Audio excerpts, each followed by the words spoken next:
Once again, it is 12 o'clock on a Thursday, and that means you are inside the Greenhouse Effect. I am your host, Hayden Greene, and I will be with you until I am not. You never know how long these shows will go.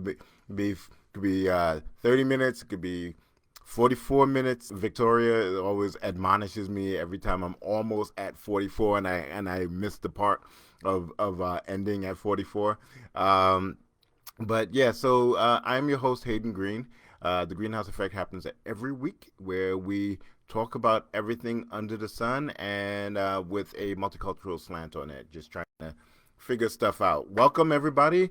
It is February, the shortest month of the year. And so, as everybody knows, we only have 28 days this year because it is not a leap year. And it is Black History Month. Woo woo! So, Black History Month is we are black all year round, but this month, as somebody always says, is that we are blackety black black black, right? So we celebrate and highlight some of the achievements of our community, the diaspora, and it's always a fun time because it's when everybody suddenly wakes up and realizes that black people had major contributions to American history. We always know it, but it's when other people wake up. So, but as we always say, Black history is all year round. So we got a lot to talk about. It's funny because leading into the show, I was like, okay, well, I'm not sure what we got today. Ever since Trump is out of office, it's been it's been harder to figure out exactly what you're going to speak about, primarily because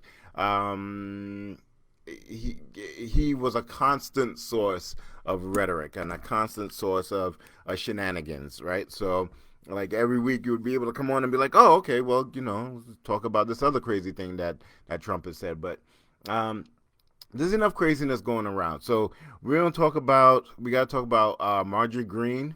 I know y'all are chomping at the bit to talk about that, and they're actually voting right now to figure out what's going on with her.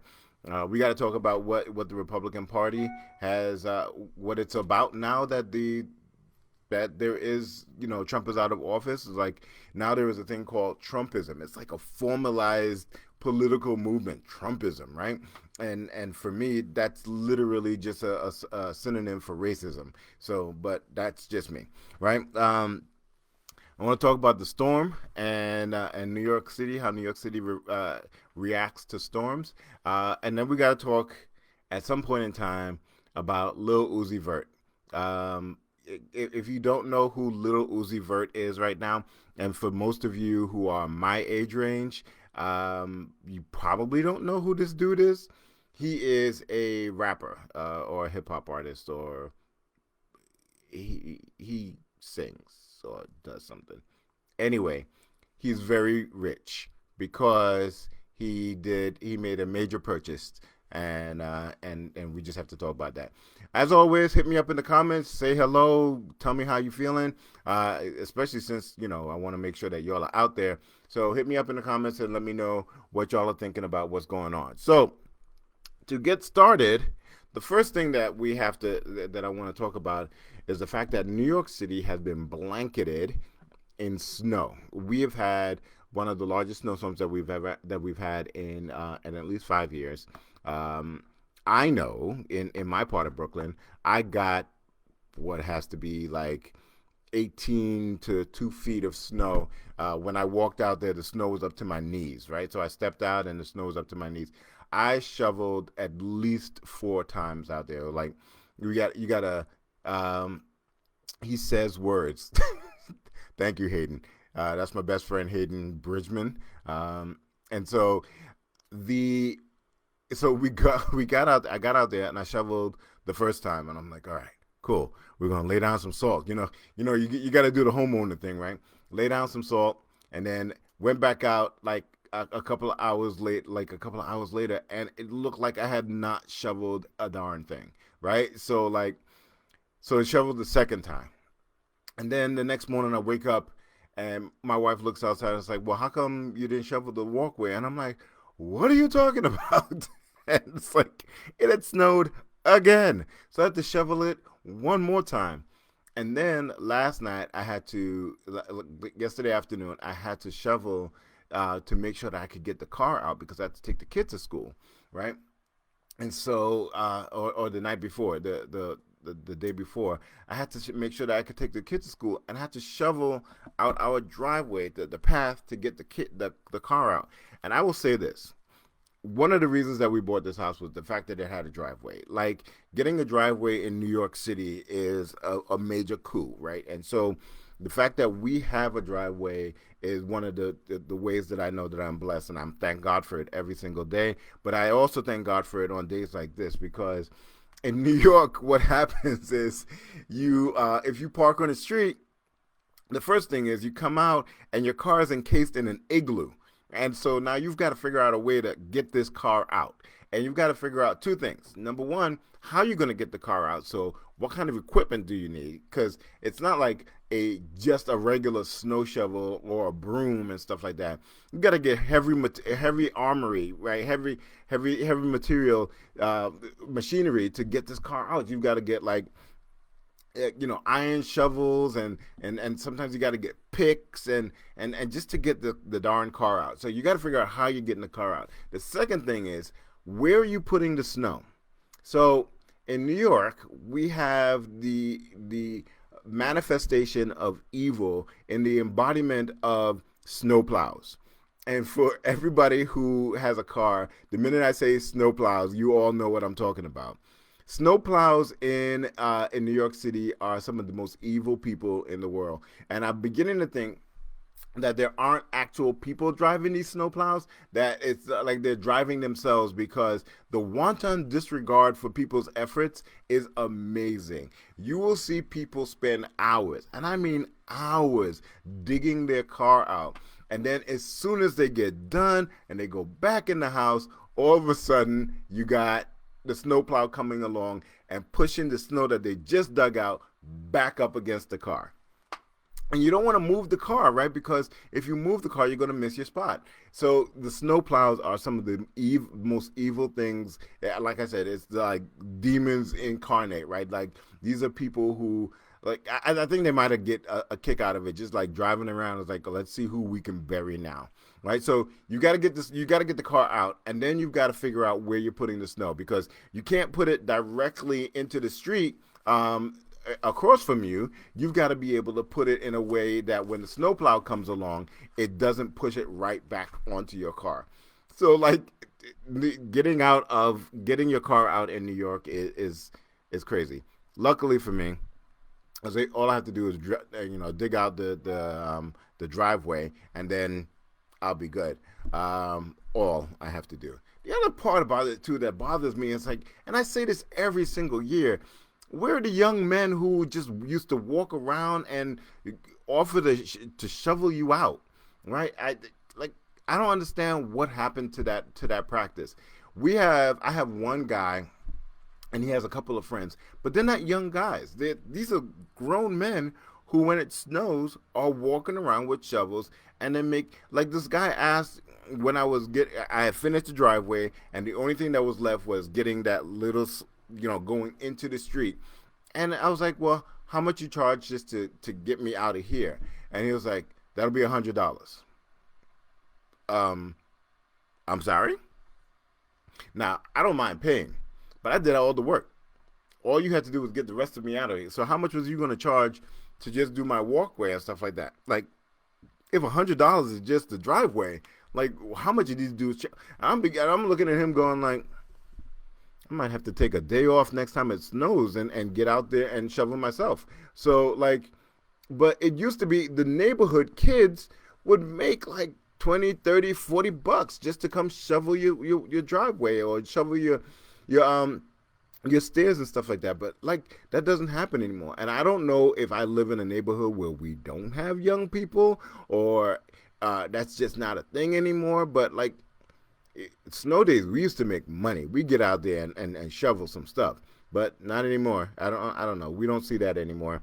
The other funny thing that happens in New York City, and I've seen it happen in Philadelphia as well, is that if you shovel out your car and you have to go somewhere, people bring out all kinds of things like furniture and all kinds of things to put in the spot just to hold that spot, right? So like it is very, very funny when you're driving around New York City that you see a chair in a parking spot. You'll see like a shopping cart. You'll see all kinds of crazy stuff.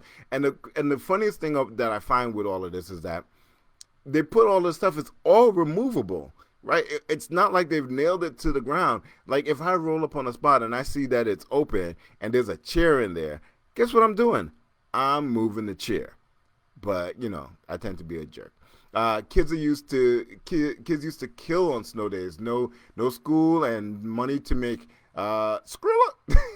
That's Kurt. Yeah, we Trinities. Listen, man. Kurt's from Trinity. I'm from Trinity. If it was the fact that we had to be in the cold and it was snow and we are not home in the in the warm temperate climate, in the warm tropical climate, at least we're gonna make some money, right? So not these kids, man. Not these kids anymore. Anyway, so it's been snowing for the last 3 days, and it's supposed to snow again tomorrow. And like, I'm done with it. I don't do well with snow, right? It's like, again, it's pretty until like a couple of hours later, and then it's all dirty, and then it's pretty until you're the one that has to shovel it. So what Caitlin said, kids in the neighborhood that I used to live in Maryland a few years ago would shovel for money, but not my current one. There is a decent amount of kids here, so who knows? Yeah, I think that it's not a thing anymore. I think that that's when you start looking for the kids to shovel your pathway and stuff like that, you begin to sound like the get off my lawn guy. I mean, I've been the get off my lawn guy for quite some time, so maybe that's it. I don't know. Anyway, so we're supposed to get rain coming up soon, so hopefully it's rain and not freezing ice, because freezing ice on top of the snow that's already there, that's just a recipe for just really bad stuff. Anyway, so the Republican Party has an issue. And part of the problem is that they allowed themselves to be bought. They allowed themselves to be co-opted by a charlatan, and now that the charlatan is gone, they are struggling to figure out who they are going to be. And this comes early because they thought that they were going to be they thought that we were going to be, they're going to be reelected. And so like 4 years later, then they could figure out what was happening, because it was going to, they'll probably culture a new group of people because, Trump was on his way out, but he lost the election. But now you have a dilemma where, do you condemn the things that he was, because now he's proven himself to be a charlatan. He has proven himself to be anti-democratic. He has proven himself to be an enemy of the state. Let's just call it what it is, right? And so how do you support that, right? Without losing the base that he was able to pull in for you. And so it's so funny because the Republican Party is struggling to keep the base that Trump brought to them, but the Republican Party's policies are not conducive to that base. And this is the craziness, right? So they want to keep the working class people in the middle of the country, the coal miners and all the rest of that stuff. But the Republican Party policies are not conducive to somebody in that demographic. And so here you have the greatest showman on earth pulling them in and making it seem like that the Republicans are the best thing for them. And now it's coming out, it's like, well, once you have that talking head gone, where do you go? Right? How do you, because it can't be with the policies. You can't go to the coal miners and talk to them about tax relief for the rich, right? That's not what they want to hear. And they've already had 4 years of promises that have been broken with policies that came through at the beginning. So they're struggling right now, and they're trying to They're trying to retain their base whilst at the same time not appearing to side with somebody who incited a riot on the Capitol Hill. So, and this is what brings us to Marjorie Greene right now. Marjorie Greene, who has subscribed to real wackadoodle conspiracy theories, and I'm not even be like, okay, it's a different political mindset. The stuff that she has said that she believes in is like, for instance, she believes. Get this. Wait, y'all ready? If you haven't heard this, this is gonna it's gonna be good. She believes that there are satellites in the outer space right now that are funded by Jewish companies, right, or companies who have major Jewish donors or major Jewish leaders, right, that are designed to warm the Earth. They're weather satellites that are designed to warm the Earth, and that, if necessary, could shoot a laser. When you read what she puts down, could shoot a laser. You can't say it without doing the Austin Powers, a laser, right? She believes that there is a satellite that has a capacity to shoot a laser to Earth, and that it was used, not theoretically, she believes that it was used to start California wildfires.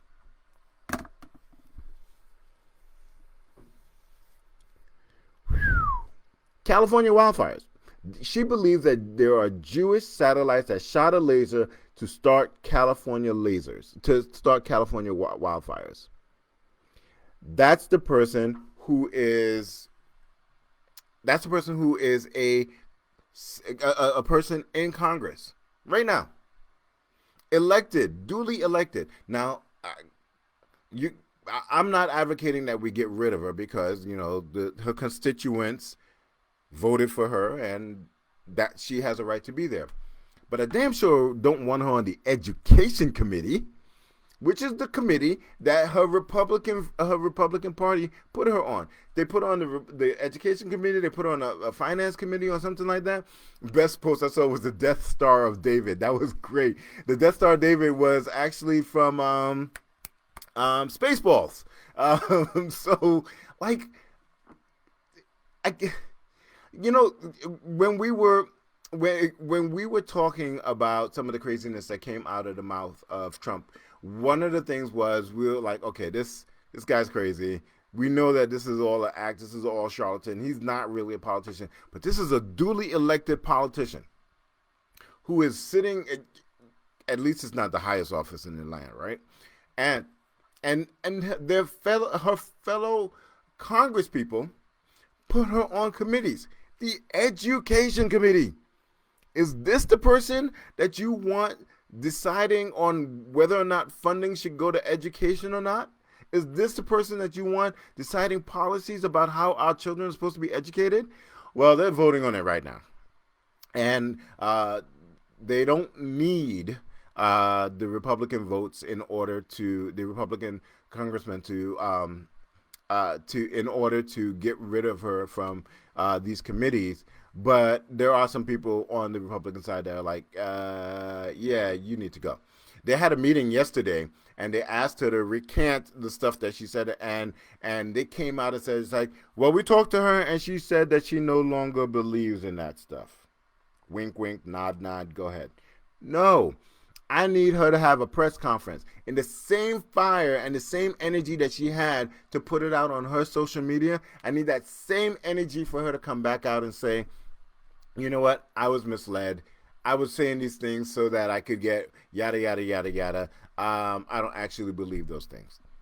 I'm not going to believe in that apology, but I don't need some talking head from the Republican leadership coming out and saying, it's like, well, we've spoken to her.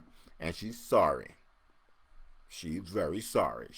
You should forgive her and let her sit on these committees. Nah, she gotta go. She gotta go. I mean, and she can, like I said, I'm not advocating for her to abdicate her her position, but she can't sit on any committees. That, come on now. Like, we got rid of one, we got to deal with another? Come on now. What else we have? Caitlin said, laser beam, pew, pew, pew. Maybe if she's in education committee, they can investigate where she went to school and do the opposite of that. It's like, I don't know, man. And she's in a position. I don't know her background, and I apologize to people who watch this podcast. Normally, I do my research. I did not check to see where she went to school. I made an assumption that she didn't. So, but that's just, I don't know. So the Republican Party has this real issue right now. They're dealing with trying to deal with Congresswoman Greene, and then Cheney votes. Congresswoman Cheney votes to impeach Trump, and they're trying to remove her from leadership. I'm like, y'all got this backward. Y'all got to fix this. Y'all got to fix this because it's a sham shot right now. And so in the meantime, the president is plugging away. It was like, well, we've got to do these D&I stuff, and actually I'm giving Biden too much of a deep voice. That's if I was president. Well, we've got to do some DEI stuff, and we've got to make sure that but yeah, so people are plugging away, and the Republican Party is sitting here having cannibalizing itself, trying to figure out, well, which one of the racists we should ascribe to, because if we deal with these racists, then we'll lose the party, but if we deal with these racists, we'll still have funding. Did I say that out loud? Oh, sorry, but you get my point. But yeah, it's bananas. It's absolutely bananas that we are talking about this, and here's the thing, right? I don't pretend that there are a lot more people that probably think some of the things that she thinks, right? I think that that's not I don't think that that's a crazy idea, that there are more people in the Congress and in the Senate who have crazy ideas. Problem is she's saying them out loud on social media. No. Just no. Anyway, so that's something that we gotta deal with. I don't know if anybody saw this last one of the things that, let's see, Marjorie Taylor Greene is a UGA grad with a degree in business administration. Thank you, Leon. I love Leon. Leon is by far the smartest person I know. I know a lot of people, and I will put Leon Rogers up against any of the smartest people, any of the other smart people that I know. That dude's smart. Anyway, you should get yourself a Leon. I got myself a Leon. You should get yourself a Leon. I love Leon. Anyway, so I read a story yesterday, and whew, it made me immediately angry. For those of you who need some backstory, over the summer there was a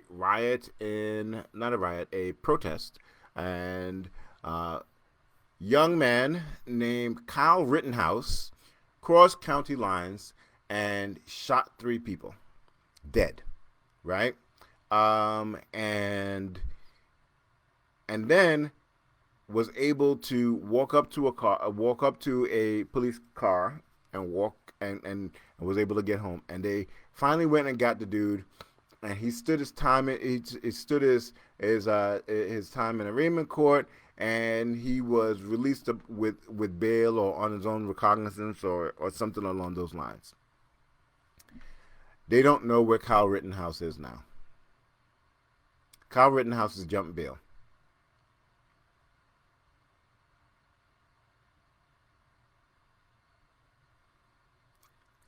Where do you go after that?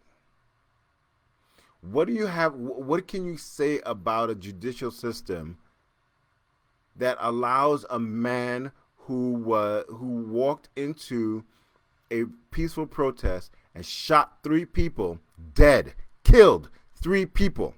Regardless of whether or not he claims it was in self-defense, 3 people are dead by this man's hands. You allowed him to go home. Allowed him to go home. And now you don't know where he is. He was not reported, it was confirmed that he was working with militias. He was part of a militia. And now you don't know where he is.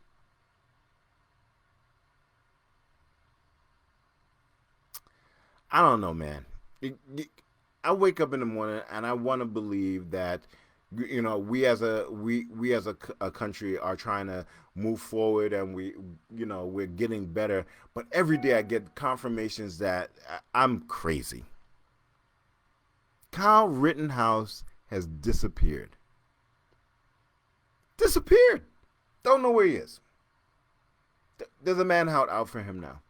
Don't know where he is. Meanwhile, Kalief Browder was suspected of stealing a book bag, and spent 2 years in jail, waiting for trial. This guy murders 3 people and is missing. I don't want anybody to come to me and talk about there is justice for all. I don't want anybody to come to me and talk about why are we still marching. This is why we are still marching. This is why people have an issue. This is why there are people who are adamant that there needs to be reform, and that there are 2 Americas, like Kurt just said. 2 different systems. It's flabbergasting. No, the bail system is absolutely the problem. And in New York, we just got rid of cash bail, and that's a whole nother system, right? That's a whole nother issue. So there are people who would normally be in jail because they couldn't make cash bail, and now they're walking the streets, and law enforcement is up in arms because they're saying that it's allowing criminals just to go out and commit more crimes and things along those lines. But like, I don't know, man.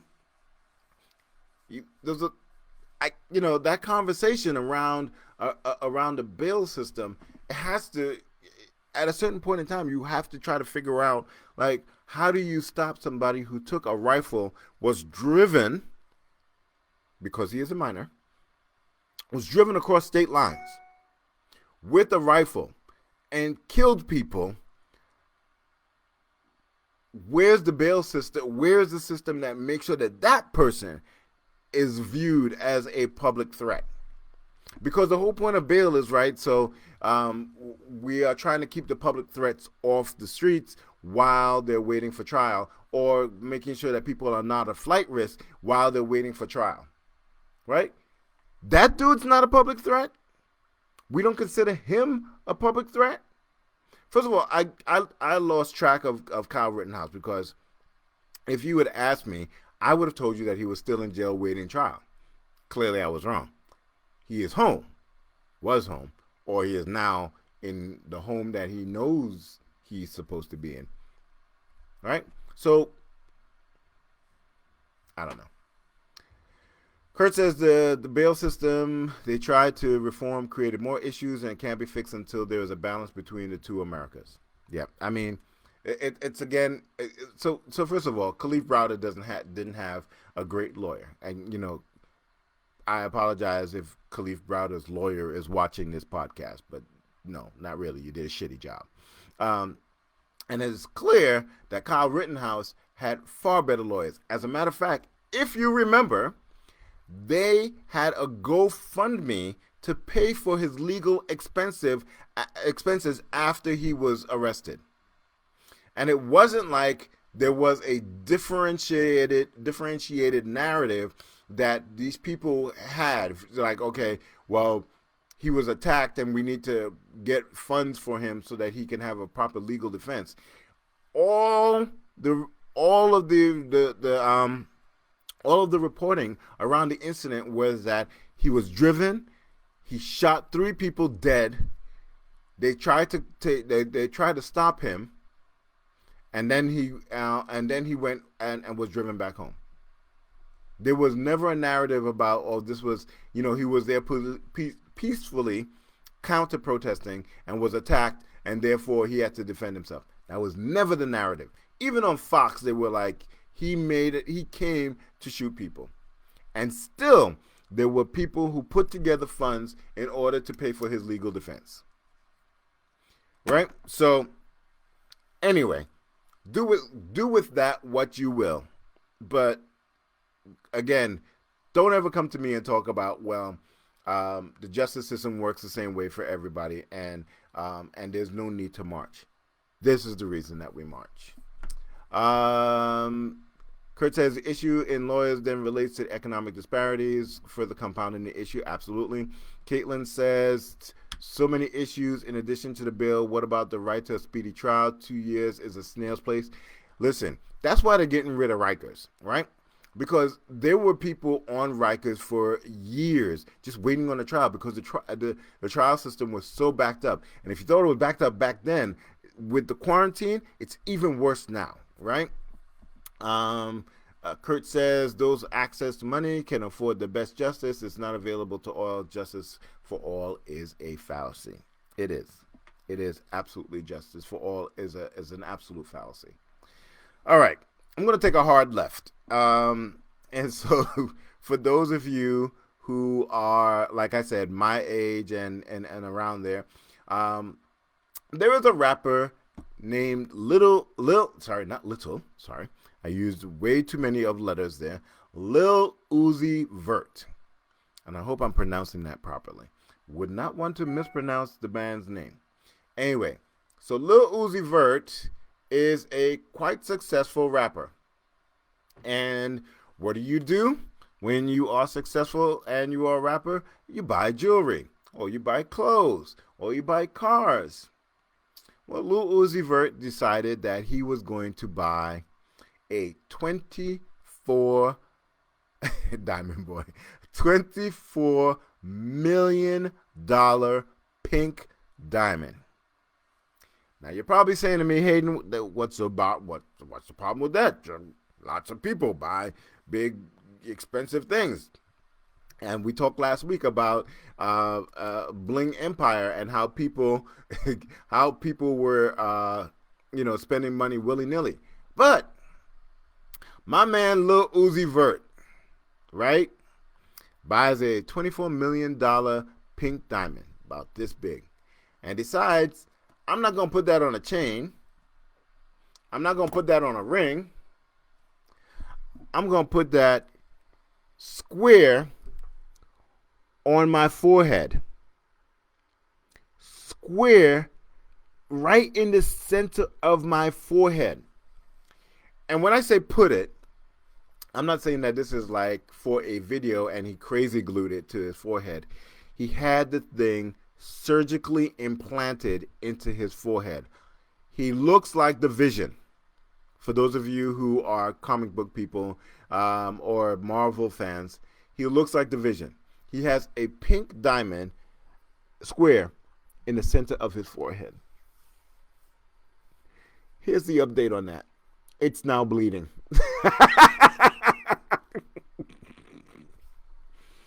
I'm sorry. I didn't mean to laugh. No, I didn't mean to laugh. It's bleeding. It's bleeding. And he needs to have it. Ooh, he needs to have it removed. Or fixed. Oh, God. Oh, Leon is posting links. I can't look at them right now, but it's bleeding, and he has to get it removed.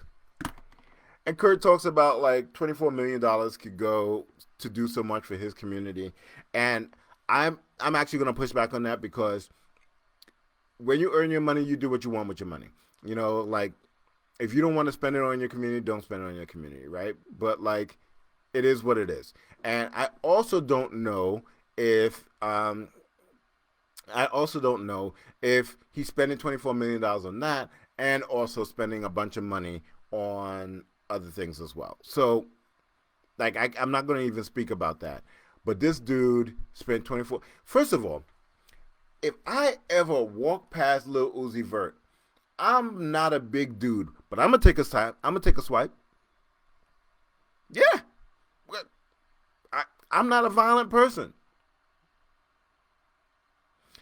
But if I see a dude walking around with $24 million on his forehead, I'm gonna take a go. There are people already out there talking about, like, if I see you, I'm gonna punch you dead in the face and make sure you get it and take it out. Right? Leon says that Thanos already came in and came for the Infinity Stones. I, that's the first and foremost thing. Like, why would you do that? Why would you set yourself up to have somebody assault you? Run your jewels, homie. Like Kurt say, run the jewels. Run the jewels. Like, I, these people are not bright. These are not bright people. I try to. Leon is going in with the vision jokes unless he turns intangible. Oh God! But like, so I say this all the time about people who make really crazy decisions. Where are your people? Where are your people? When Lil Uzi Vert, or Lil Uzi or whatever it is that you shorten that up to, when he says to you as his boy, as your boy, you go, "Yo, son, I'm about to get a diamond like right here on my forehead. 24 million. I'm gonna put a diamond right here." Right? I'm imagining that's how he talks. Where is people that be like, "That might not be a good idea, son. You you you might not want to do that." Like, where are your people? Like, if I decide to do anything that's a little bit left out of the norm, I got like a ton of people who will be like, "Yo, Hayden, let me holler at you over here." Like, right, right. I got people. Where are his people? Right? And we used to say this about Trump too, right? Like, where are Trump's people? Like, when he's making these decisions or saying these things, who are the people that are saying to him, you might not want to do that, right? Where's this dude's people? Caitlin said that surgeon should lose his license. How could you not think his body would reject a rock in an open wound? You make an assumption that he went to a real surgeon. So Kurt says, again, we generally don't have the intelligent and real people in the corner of those with money, leading to foolishness and insanity. That is more foolishness and insanity than I am willing to deal with. It is. Oh my God, that is. I want to. I want to be that rich to make those bad decisions, but like I said, I want to be that rich to make those bad decisions and have a group of people who will stop me, or at least be like, "Well, why don't you like put a fake jewel there first and like stick it with Elmer's to see if that'll stay, right?" And like how you feel about that, rather than go full out immediately. Like, go to a couple of concerts with it stuck there, right? And see if people are receptive to it and you think that it looks good. And rather than go get that thing surgically implanted. Oh, God. What do we do? What do we do? Anyway, Little Uzi Vert has some record contract issues. I doubt if he changed his situation to a $24 million diamond situation. Well, somebody gave him the diamond. And if it's on layaway, then he's fucked. Pardon me. But yes, we'll have to bleep that out when it goes to YouTube. Oh, by the way, listen, people. There are 13 people on here, and if all 13 of you have not subscribed to my YouTube channel, then what kind of friends are y'all? Y'all my friends? Subscribe to my YouTube channel. So I have a YouTube channel. Google my name. And just go in and like, subscribe, comment. All of these, the Greenhouse Effect podcasts are they're there. So you can go back and fact check me and see if I'm seeing something different than I did last year. But go ahead and check all of that stuff. But like, subscribe. I think I got like 6 subscribers. I know more than 6 people, right, Leon? Kurt? I know more than 6. Anyway, so I'm gonna close out. I am gonna close out for Black History Month. I wrote a piece of poetry, a spoken word piece. So I'm gonna read that, and then I'm gonna go feed my cat. By the way, my cat has the worst breath of any animal that I have encountered. And I'm sure that there are cat people out there who send me some information about this, but like this cat, like this cat its breath is bad, and she loves coming up, like she loves coming up and be like meow right in your face, and like, oh, you need to brush your teeth, like whoa, it's bad, and she farts. Puppy farts so bad. Like, oh my God. I'm like, you're sitting around because I work downstairs and the cat lives down here with me. And so when the kids come down, they play with the cat and all the rest of that stuff. But like, the cat lives down here with me, and I'll be working and I'm like, and I'm like, holy crap. Like, what is that? And you start forgetting that there's an animal that also has gas. So like, but she farts like a full-grown man, and it is nasty. Said that there are treats for cat's breath. I'm gonna have to find some or send me a link to that, because that cat's breath is nasty. All right, look at that. Hayden Bridgman is a new subscriber to my YouTube channel. A cat named Puppy. Yes, a cat named Puppy, Nadine. Nadine Sylvester Kramer is going to be a speaker at one of my programs at Manhattan College. We're doing a program about women in activism, and she's going to be one of my panelists because she is the creator of the Rohan Levy Foundation, which is a foundation that seeks to end gun violence in New York City. So check her out and check out the Rohan Levy Foundation. And after you finish subscribing to my YouTube channel, go send some money her way. All right.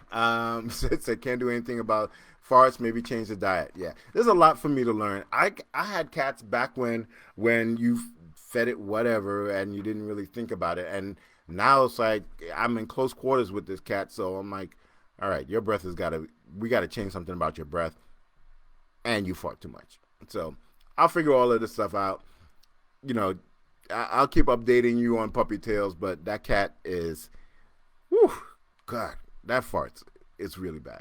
Anyway, it is poetry time. All right. And it is Black History Month, so I'm going to read a piece that I wrote for a segment that's coming up for AARP. No jokes. I already know I'm old. I don't need the jokes. All right. But I kind of love it. So tell me what y'all think. It's called My Universe is Black. My universe is black, filled with spirituality from the motherland, Ogun and Orisha coursing through my veins. At my essence, at the very particle level of my soul, I am black. I am Shango. I am Oya. I am Horus. I am all the deities that inspired the legends of Apollo and Zeus. In this universe, we listen to Mother Earth, and we name her many manifestations. We know that we are not alone, and the splendor of her work rests at the core of our hearts and our beliefs. My galaxy is black, peppered by the great kings and warriors of the motherland. Mighty kings like Manso Musa, and warriors renowned like Shaka Zulu, and the women of the Dahomey tribe. We are a stolen people, but they did not steal slaves. They enslaved a proud and kind people. In this galaxy, royalty is equal to the humble pride of the commoner. Joy for life is stronger than greed and war. And in this galaxy, humanity is the most precious commodity.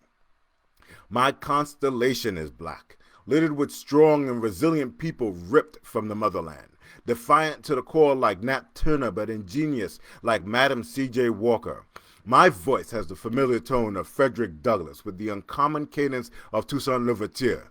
In this constellation of mine, we celebrate the spirit of a tortured people, the passion for their freedom, and an unbreakable peace of our souls. My whole world is black, adorned with hardy people inspired by tales from the motherland. Brilliant and angry, passive and unrelenting, my world boasts of minds from a king and the passion of a man named X. My world has fought for civil rights for all men and women, young and old, rich, but definitely the poor. Buoyed by the words that someday we'll all be free. My nation is black, glittering with stellar people boasted by their connection to the motherland. My peers and mentors proving that it takes a nation of millions to hold us back, even though we are not the real enemy. We have become leaders of a country who did not respect us and titans of industries built on the sale of our souls. We have new heroes in my nation with names like Barack and Boseman, and the list continues to grow. My family is black too, optimistically plotted with exuberant people standing on the heritage of the motherland. Today marks the rise of a new page in our history books, one that my mother wrote on before me and one that my daughters will write on the one after mine, with a pen filled with ink from deep within my black universe. My words on this page are filled with joy today. My children's words will be filled with promise, and they will create another universe that is even blacker than mine. All right, y'all. It has been a wonderful time. We're in the midst of Black History Month, so like I said, get out there and celebrate somebody or something from the African diaspora. And you've been inside of the Greenhouse Effect. And for all of my followers and all the people who check in with me every single week, get out there and be warm to somebody else. Love you all. See you next week.